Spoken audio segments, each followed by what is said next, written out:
I know. I am here again talking about the original Pokemon Crimson trilogy once again.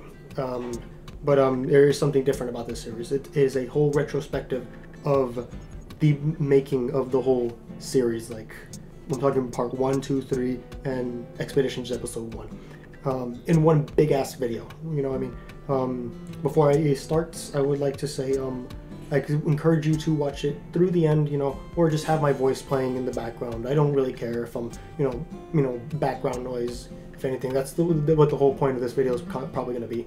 But like, you know, view duration is very important to my videos because that it shows it to other people in the algorithm. A full viewing of this video is very appreciated and such. And if you find yourself enjoying it, like, subscribe, and share it to other people and everything. And now, the final video regarding the original trilogy and Pokemon Crimson's retrospective, and what I would consider the best series I've ever created, with a bittersweet inspiration.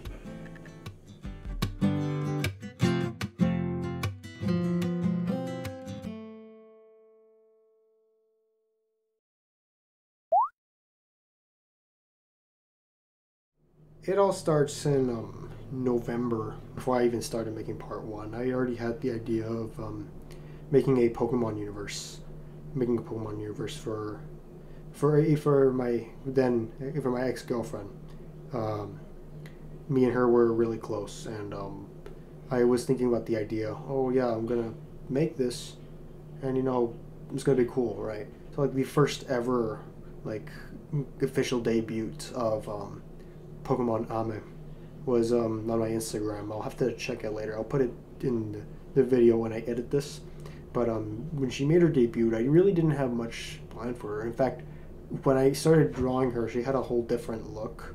And the original series was intended to be a comic. And the original intention was not only it was made as a gift, like to someone that I really did care about. It was also like really a big of a fight back against you know, Nintendo and their harsh, you know, like cutthroat practices of just taking down anything in sight that their fans make. And I wanted to make a parody of that. You know, I know myself that I'm really risky, and I like to go at things head first, and I know what could go wrong. And that's the mentality I had with Pokemon Crimson. Is like, I know this shit could get taken down. I know this shit, most motherfuckers can come at me with the fucking force of the sun. I was well aware of that. All right. If I pull up the comics, if I feel like it, I'll scan the original pages of the comic. I really didn't work on it too much, because later I just thought to myself, well, fuck, I mean, how many people actually read Crimson Year 1 and Year 2? I mean, that shit was heavily advertised on my Instagram and my socials. That, you know, but I don't really have an exact, you know, estimate of how many people actually, you know, read those. Whereas on YouTube, if I made it an animation, I could see how many people viewed it, how many people would see through it, what part they would stop seeing it at, and then I could just, you know, get my information from there. You know, 6-7 years of YouTube teaches you that shit, and it's more, you know, in YouTube I have more not expertise, but like, you know, more know-how of what statistics that matter to me, and you know, that I can work upon. So the first actual view of Pokemon Crimson was first called The Very Best. Yeah, it was called The Very Best. We were gonna have it The Very Best Part 1, The Very Best Part 2, The Very Best Part 3, and then you would have the fucking The Very Best Expeditions. Like, you know, that fucking title never made any sense. It didn't make any sense, and I'm really glad that I got rid of it and changed it with Pokemon Crimson, because Pokemon Crimson just snaps in your head, and you're just like, oh, yeah, I know what you're talking about. You're talking about, like, you know, Crimson Studios' Crimson mix of Pokemon. When you say The Very Best, you know, you just like, and plus it just sounded really fucking stupid in the beginning. But you know, that's what placeholder names are for. That's what you know, that's what, you know, code names are for. So in this case, Pokemon Crimson had a code name of The Very Best, and when I uploaded that The Very Best sneak peek, that was something that I whipped up quickly on, I think I was using Adobe Animate. I was using Adobe Animate. I just whipped something up, and it was really just, in this point, it was just really supposed to just be, you know, stories from the Crimson verse, but with a script. And I know how wrong that sounds, because every story from the Crimson verse, you know, doesn't have a script. It's all improvised. Every single episode from the stories from the Crimson verse are all improvised, and the whole rule for that series of episodes is that they are all improvised. I don't make a script for it. I just pull shit out of my ass and make it funny, and then animate with that source material that I have right there and such. But this had a script, so this was just supposed to be a one-off thing, just, you know, just one thing, just like, you know, one episode, you know, haha, shit happens, shit solved, hooray, next episode, Ame fucking blows up an orphanage. It was supposed to be a one-off thing, and then events would happen in my relationship where I would be like, oh shit, well, not only was this kind of popular, a lot of people liked it, but my relationship was getting dicey. It was getting testy. It was, you know, I could feel it. It was escaping from me, my own relationship. And I told myself, well, what can I do to fix this? And I looked at Pokemon Crimson, and I just saw it right there. I'm like, yeah, it's right there. You know, she really liked Pokemon. So let's fucking do it. So, eventually I ended up making the whole script, the whole full script of Pokemon Crimson, part 1, and it had a very different script, and I would go right now and check it right now, but we'll do it later. I'll read that to us later, and I'll put a time frame where I actually do read the whole thing and such, so you know, just to save you guys the time and convenience. So, Pokemon Crimson, part 1. Now the rest of Pokemon Crimson, part 1, I had mentioned before that the sneak peek was made in Adobe Animate, and you know, like, there's a reason why I prefer Animate over any other animation software. For one, I can export the animations as transparent, meaning just imagine transparent images, but except it's a whole video. And when I do that, that also allows me to add backgrounds in the post animation process when I'm editing these videos, so that way they can have a background that I can draw separately. And or in this case, part 1 and part 2. Part 2 in particular, more notorious example of that.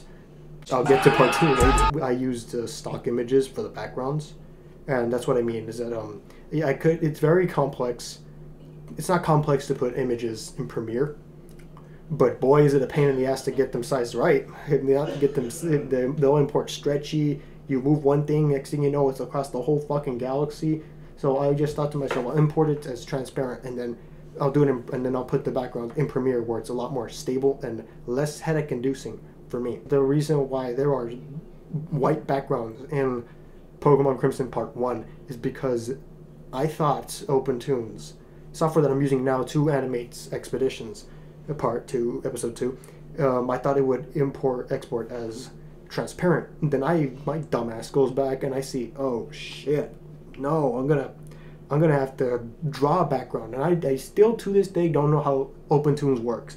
In fact, right now I'm crash coursing myself through OpenToons and the way it works to make Expeditions Episode 2 and such. So I made it. Okay, some parts had a background, but it was mostly just white and everything, and that explains why some of the backgrounds are so shitty, because you know, I didn't know what I was doing. You know, I was getting this out as fast as I could, and in fact, I was only planning for me to only be doing voicing this, but I brought in Georgie to voice Amanda. I told her, you want to do like a little like jump in of just Amanda going like, hey, yo, what's up? Y'all forgot about me? And then she was just like, yeah, you know, Georgie's getting better as a voice actor, and it's not because she's bad. It's more or less because since I'm the one that makes the scripts, you know, I know what is happening. I know what emotions my characters and the people in the script. So for example, like I could have the most emotional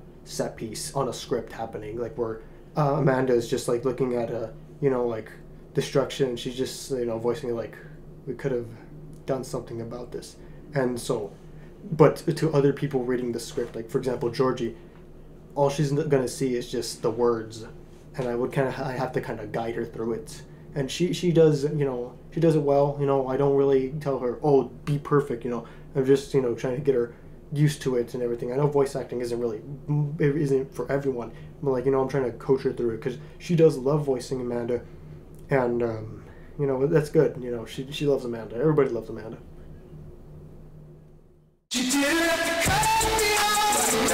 Pokemon Crimson Part 2 is, you know, I don't like to bring up Part 2, and there's a very specific reason for why I don't, because it was by far the worst visually, you know, looking animation, if you could even call it that, that I have ever made, only because of the growing, you know, stress that was coming out of while making that animation.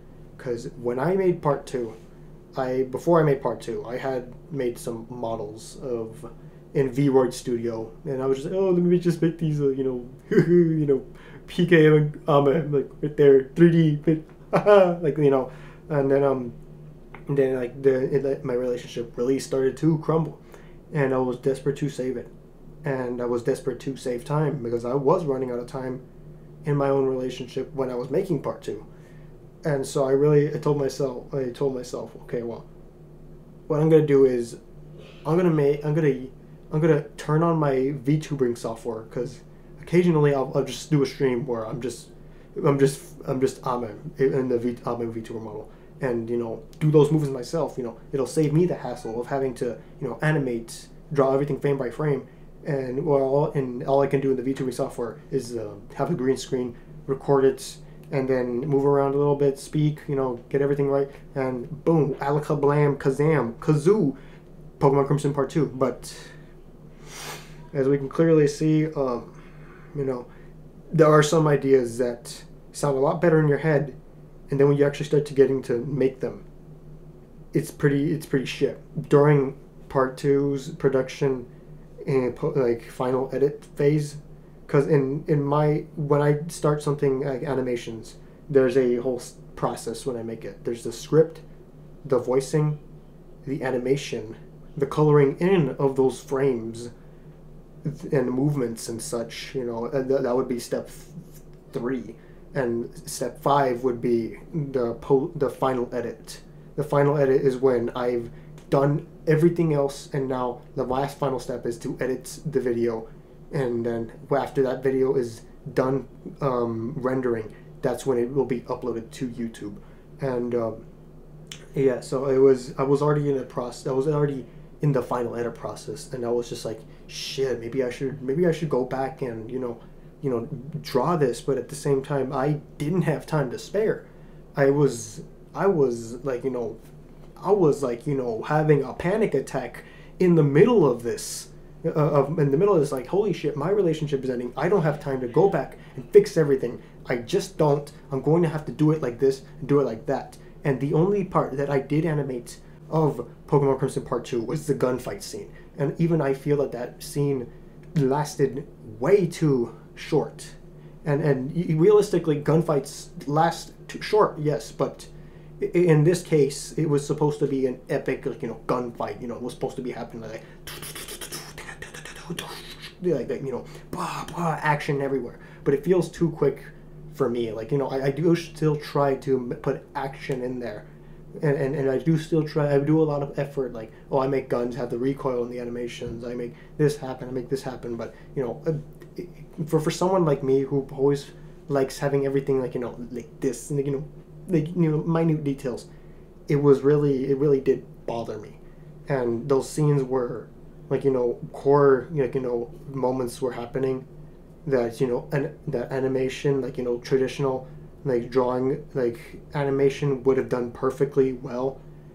It just butchered them. Like, for example, in the part where PKM and Ame is like, you know, just like hyping herself up, and she's going like this in the VTuber model, but I could have actually animated her to, like, you know, be jumping up and down like this, and like, you know, just like, you know, being expressive. That's what 2D animation is that you exaggerate things, like, you know, there's squash and stretch, so you go like, you know, you put those little swish frames, which is something I don't do because I'm a dumbass.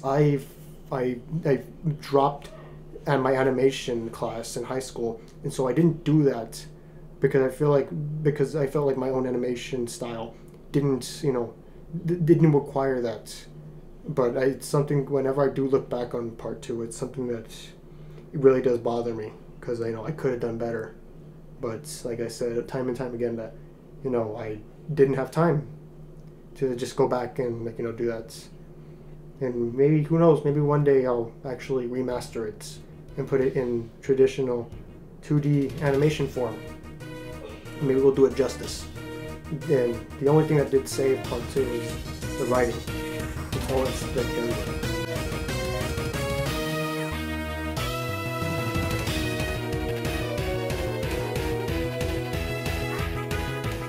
Pokemon Crimson Part 3 is what I consider the series' redemption arc, or redemption episode, to make up for how bad Part 2 was.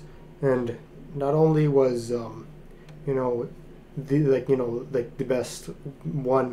best animation I have made as of the uploading of this video, it's also pretty bittersweet in its development. It was a swan song.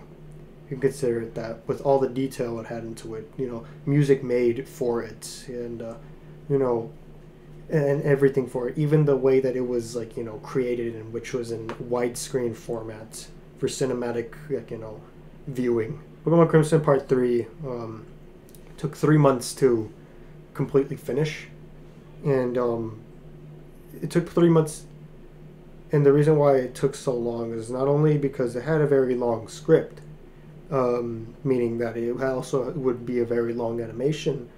It is the longest animation to date, as of recording this. It is the longest animation with a runtime of 15 minutes, and this was right when my relationship ended. It was over. I was like, you know, just, well, there was a phase it was during that time I was just, like, you know, just really, really burned out, depressed, and, you know, just on the, like, literally on the edge of just, like, you know, just ending it all in that time. So I would always just put it away. I would be like, no, I'll do it later. No, not now.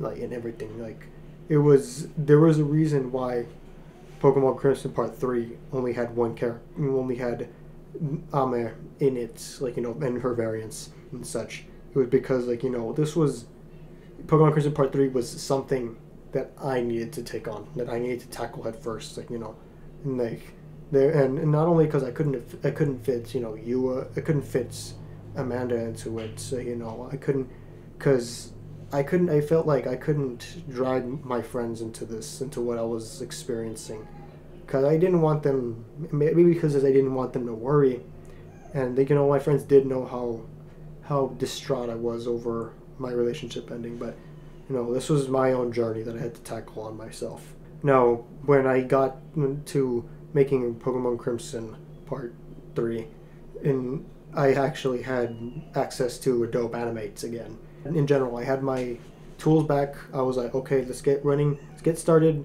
And then I just looked at it. I was just really hoping that this, you know, this behemoth of a problem, and this, you know, just this depressing episode for me would just, you know, finish itself.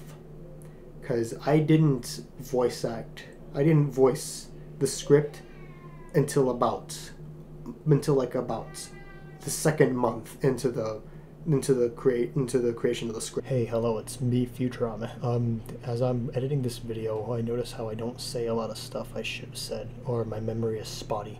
But I briefly wanted to mention that Pokemon Crimson Part 3 had a lot of changes to it from how Marsh entered the playing field with a fucking piano, literally, or Gardevoir actually being the one that kills James by snapping his neck and throwing him off the building.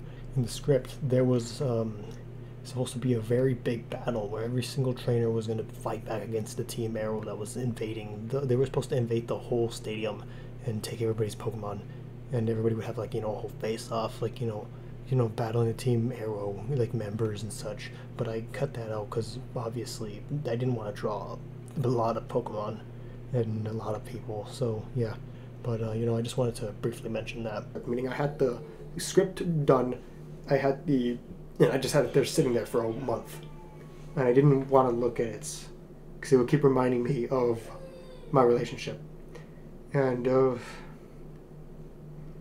know, it was just daunting. For everything was just daunting in it. And then when I voiced it, another month had gone by until I actually decided to do another run of the voicing, because I felt like the first one was too, it didn't fit the tone of the script, in which the first recording, the first voiceover of part 3 was that it was all energetic. It was like, you know, and such, like, you know, there was jokes, there was like, you know, there was a lot of jokes and such. But the second run of it was like, you know, serious. It was, you know, it matched the tone of what was going on in this. And in this case, it was you know, a sporting competition, you know, not just any sporting competition, but like, you know, a competition to be the champion of the entire state of Texas. And when you really look at it like that, you think to yourself, well, man, if you're in a competition, you ain't got no time for jokes. You ain't got no time for tomfoolery, shaboingery. Like, the whole tone was delivered excellently.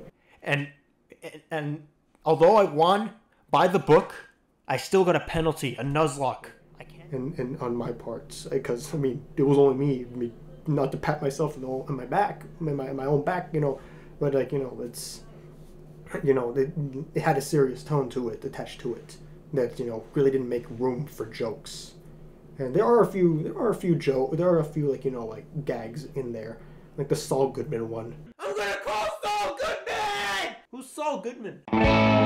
And basically anytime a 1770 Alman would just say some stupid shit. So that would also make them Amish in that some sort of form. Amish? Well, no, but not really, but yeah, they're Amish in the sense of Pokemon. How about if I win this match, I get to know what you sound like? No. I can keep a secret. Eat a dick and fuck off. That's what makes it really nice, really cool for it. It's that it had a serious tone. It was taking itself seriously, which something Crimson episodes don't often really do. Like, Crimson does take itself seriously. The series, the franchise, the whole universe in itself does take itself seriously while having its time for its jokes and everything. But part 3 really was where, like, you know, it said, you know, we ain't got a time for jokes. This is, you know, this is very important. The most unique thing about part 3 is that it was animated in an unconventional aspect ratio.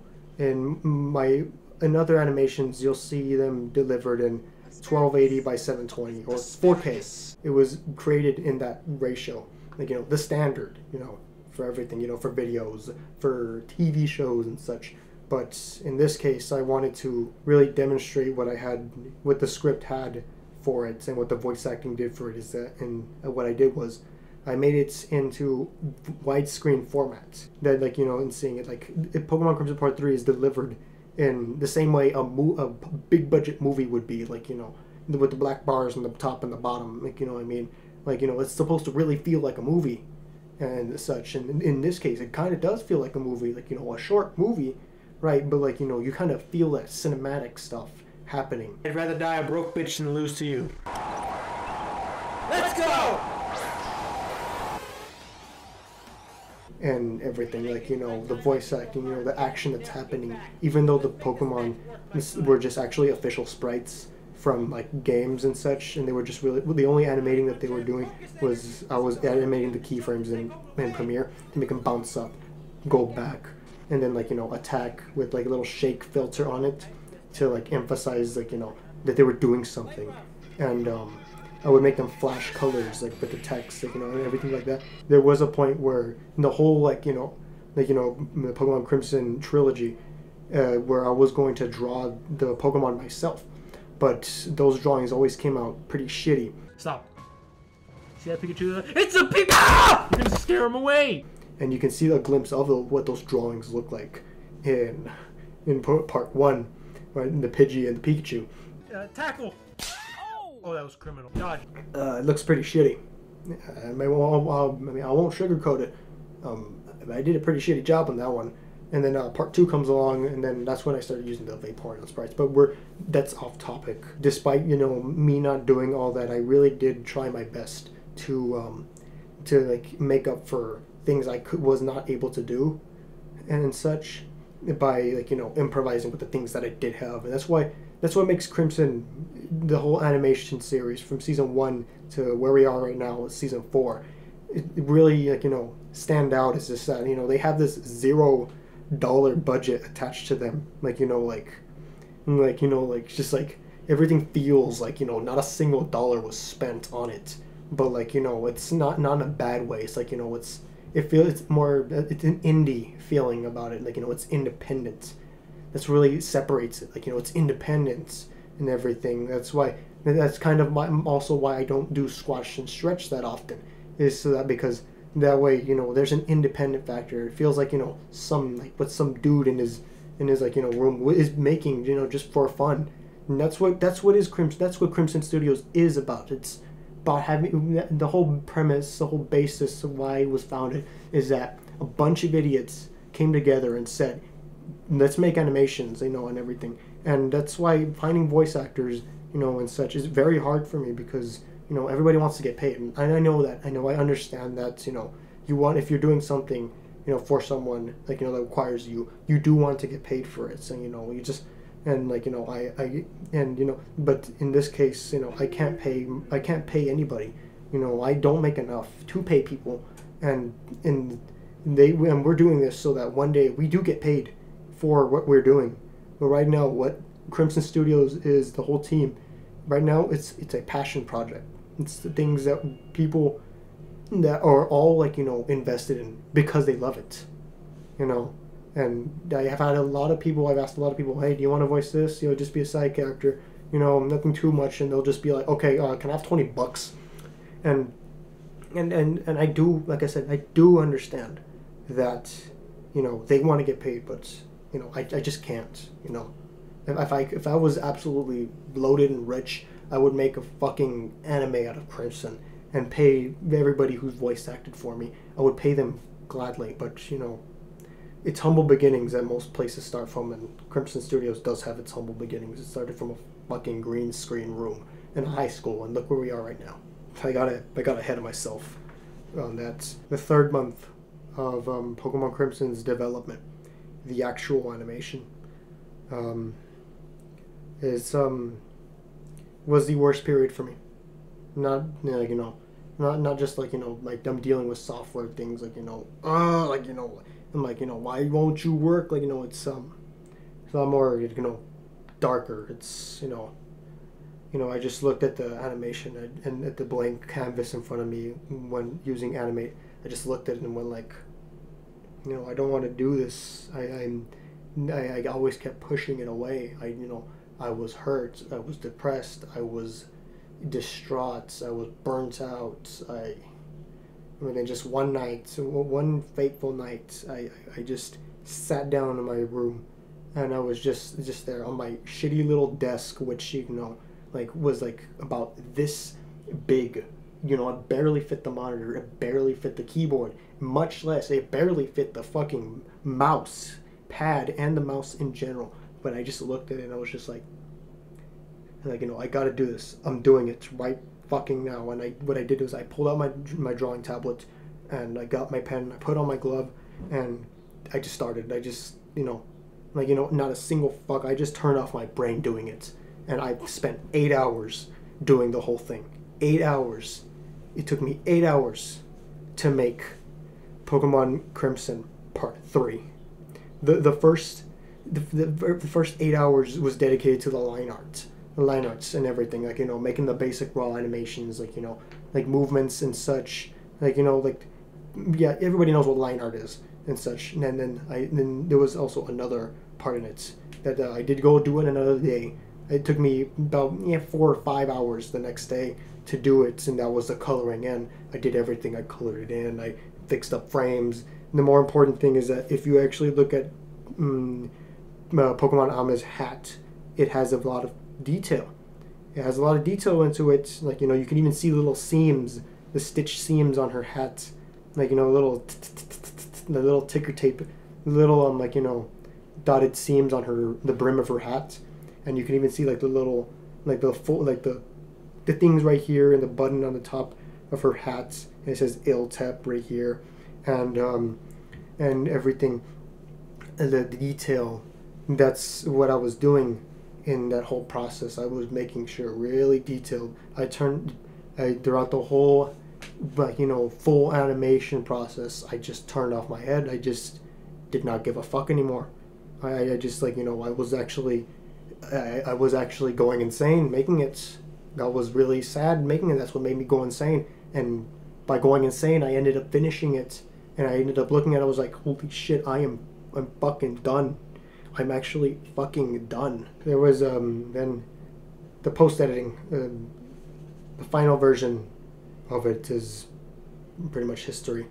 After I got that animation done, I exported it, and then I done what, you know, I hadn't done for past animations before. It was like actually drawing the backgrounds on my phone, then importing them into the project, the editing project right here. Like, you know, so basically we had, like, I had full, like, you know, 100% original assets for Pokemon Crimson, aside from the, you know, the official Pokemon sprites and everything. But, like, you know, I had full official assets. I had made Yua's theme, which, you know, it's mid, but, like, you know, but we're going off topic. It still did good. Pokemon Crimson Part 3 did amazing, you know, and it was a gift that was made for someone, given to them, but it will never be opened by them. Does it make me sad? Yes, it does. It really does. When you make something for someone, they don't really care about it. They just kind of push it aside and not give a fuck about it. It really does numbers to you. And what I went through, I don't wish on anybody, because it did hurt and everything.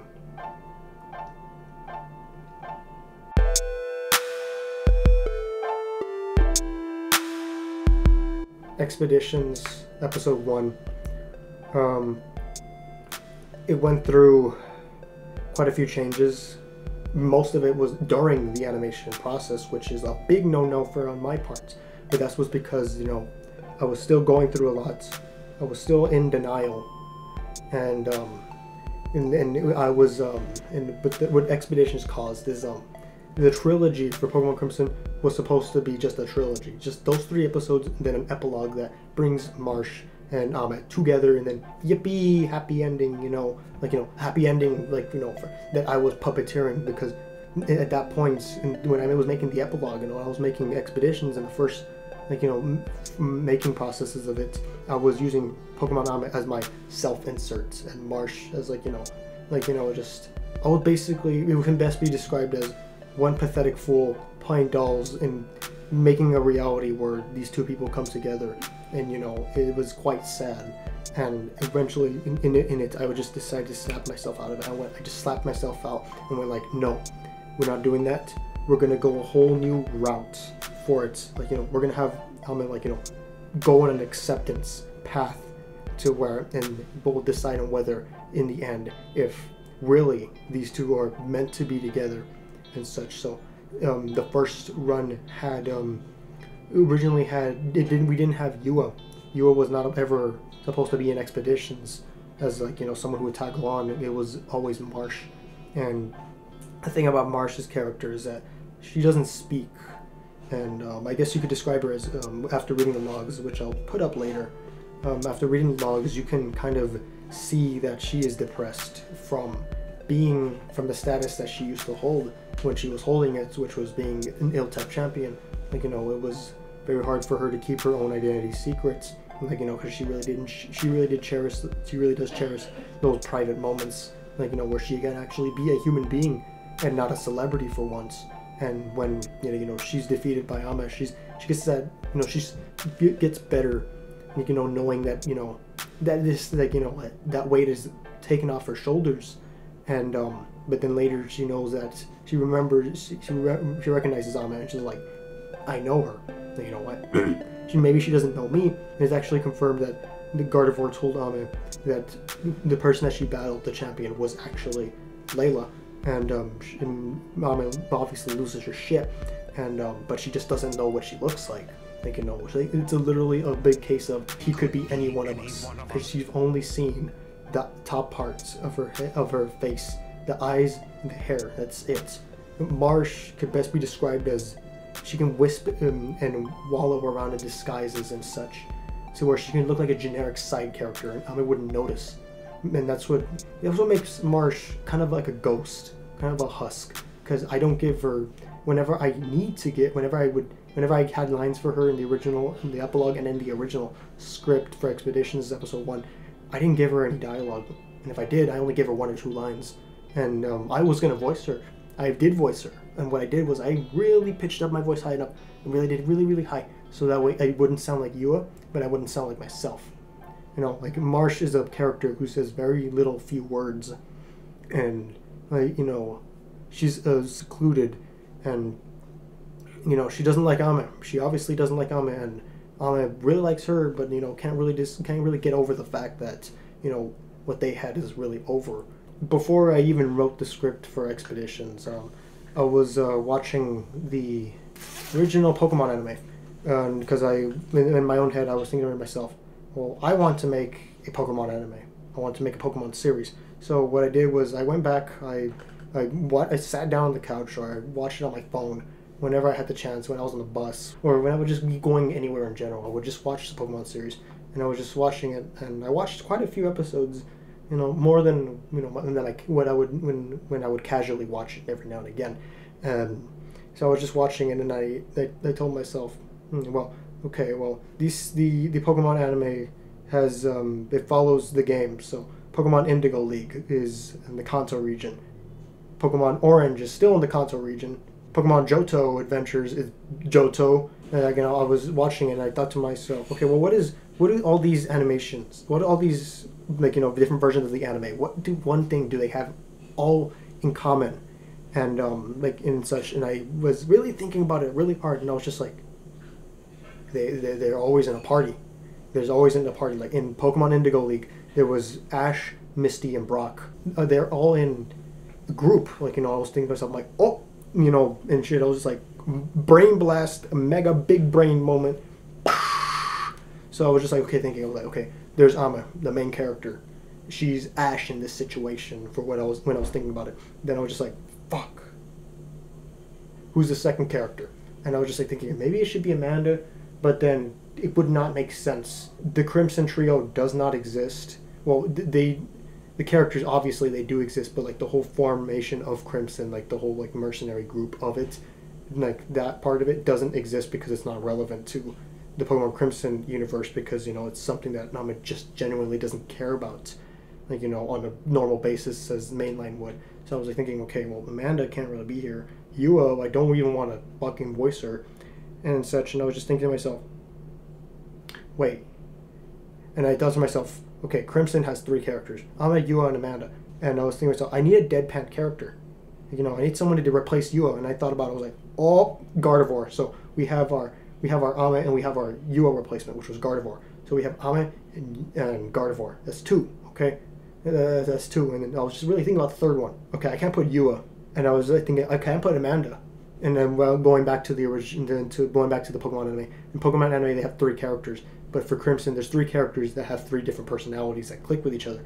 In this case, Crimson has Ame, she's sarcastic. Amanda, she's the chillest one and the most level-headed one to, like, you know, who would rather solve problems, like, you know, in a more civilized way. And then you got Yua, who's a fucking psychopath, you know, who's deadpan in her personality. So we had Ame, the sarcastic one, Gardevoir, the deadpan one. And I was thinking to myself, oh wait, we can go by the epilogue. So I'll put Marsh and such. And fast forward, I ended up cutting out Marsh, and I did it last minute. When I was voicing everything, in the elevator scene of the first episode of Expeditions, you won't notice it because it's hidden by like the other noise that's happening, like the elevator music. But his line is cut off early when she warns Gardevoir. Like, from now on, you don't assault dudes unless me or any of my Pokemon are in danger. If that criterion is met, you break ankles and fold as many pendejos like an omelet as you want. Got it? But I cut off that line, and the rest I improvised it to go along with the new script, and yeah, that's what happened. I just said over time I improvised everything for Expeditions, and one night Expeditions was a lot more easier to get done because it wasn't as long as part 3, and I believe it was 5 minutes long, so I got that shit done in 8 hours.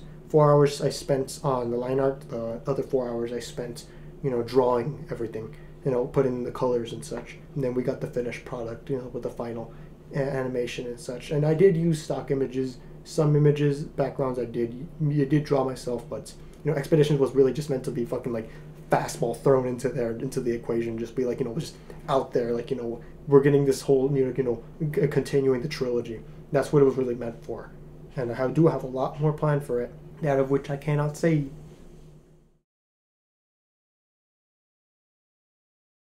So there you have it. The retrospective of the entire Pokemon Crimson series. It's been a very bumpy, rough road, a very dark one, and a road of what I would not consider healing, because I kind of consider myself that I haven't healed from what I originally made it for. Well, like, this is the final video that I will make, like, milking the original trilogy. Like, now that I have this whole entire retrospective done, that I've done it in a manner that I actually feel confident about making into a full video, like, I can really consider myself done, like, explaining the whole, like, behind the scenes and such. And I would have shown behind the scenes set stuff if I really had it and such. If you made it this far, thank you. That really does mean a lot to me. It means that you do care about this, and you're interested and invested in how we make these animations. And thank you for watching all the way through. And if you're not subscribed, please subscribe and like the video and share it to other people and such. I know likes don't get promoted on the algorithm anymore, but the view duration does. So like, you've really done me a great favor by watching the whole thing. So thank you for watching this, and to better things for the Pokemon Crimson series, to Expeditions Part 2, Episode 2. Thank you.